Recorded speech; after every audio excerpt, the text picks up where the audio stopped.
Welcome to the Actions module. The Actions module allows you to call external services seamlessly.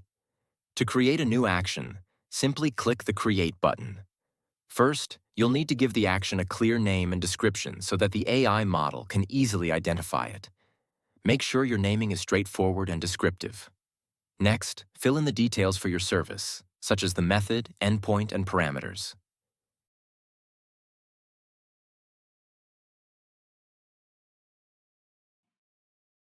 If there are any required parameters or fields that need to be included in the endpoint, make sure to mark them appropriately and provide a clear explanation for each.